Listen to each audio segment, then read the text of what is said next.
మేషరాశి వారికి ఈ వారం చాలా అనుకూలంగా ఉంది. వృత్తి వ్యాపారాల రీత్యా ఉద్యోగరీత్యా అనుకూలమైన పరిస్థితులు గోచరిస్తుంది.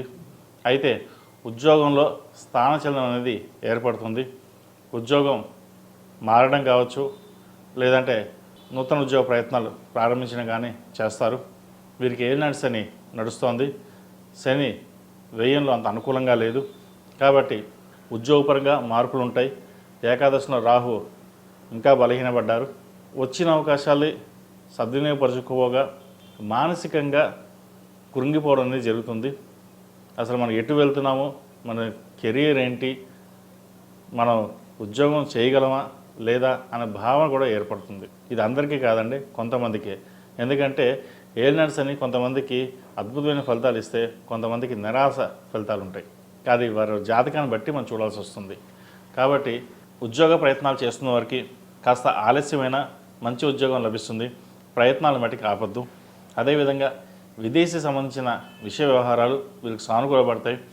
గ్రీన్ కార్డ్, H1B, PR కోసం ప్రయత్నిస్తున్న వారికి వచ్చే అవకాశాలు ఉన్నాయి. ప్రయత్నాలు ప్రారంభించండి. అదేవిధంగా వివాహాది శుభకార్యాల విషయంలో తొందరపాటు నిర్ణయాలు కాకుండా జాతక పరిశీలన చేసుకుని ముందుకు వెళ్ళాలి. సంతానాభివృద్ధి కోసం చేసే ప్రయత్నాలు ఫలిస్తాయి. ఆరోగ్యరీత్యా కొన్ని జాగ్రత్తలు తీసుకోవాలి. ముఖ్యంగా యూట్రస్ సంబంధించిన విషయ వ్యవహారాలు, ఇండైజెషన్, అసిడిటీ ఈ విషయంలో ఇబ్బంది పెట్టే విధంగా గోచరిస్తుంది. జాగ్రత్త వహించండి. క్రయ విక్రయాలు లాభిస్తాయి. ఒక భూమిని అమ్మి ఇంకో చోట ఇన్వెస్ట్మెంట్ చేద్దామనే ప్రయత్నాలు ప్రారంభిస్తారు. అది ప్రారంభించండి, మంచి ఫలితాలు సంప్రాప్తిస్తాయి. ఈ రాశిలో జన్మించిన విద్యార్థులకు కాలం అనుకూలంగా ఉంది. విదేశీ వ్యవహారాలు కాస్త సానుకూలంగా ఉన్నప్పటికీ చేతి దాకా వచ్చిన అవకాశాలు చేయి జారిపోతాయి. ఉద్యోగం చేద్దామంటే ఉద్యోగం రాదు.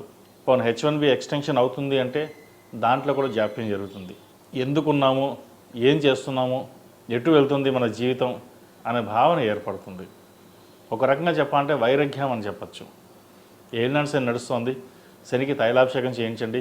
అఘోర పశుపత హోమం చేయించడం చెప్పదగిన సూచన. అయితే ఏదైనా మనస్సంకల్పం ఉండాలి. ధైర్యంగా ఉండి మీ పనులు మీరు ప్రారంభించండి. అవి ఎటువంటి ఇబ్బంది లేకుండా ముందుకు సాగే పరిస్థితి గోచరిస్తోంది. ఈ రాశిలో జన్మించిన స్త్రీలకు వృత్తి ఉద్యోగాల పరంగా, వ్యాపార పరంగా సానుకూలంగా ఉంటుంది. వచ్చిన అవకాశాలని సద్వినియోగపరుచుకుంటారు. విదేశీ సంబంధించిన వ్యవహారాలు సానుకూలపడతాయి. వ్యాపార అభివృద్ధి చక్కగా ఉంటుంది. కష్టే ఫలి అన్నట్టుగా కష్టం తగిన ప్రతిఫలం లభిస్తుంది. సంతానంలో ఒకరికి మంచి ఉద్యోగం లభిస్తుంది. ప్రభుత్వ ఉద్యోగం కోసం ప్రయత్నిస్తున్న వారికి ఉద్యోగం వచ్చే అవకాశం గోచరిస్తుంది.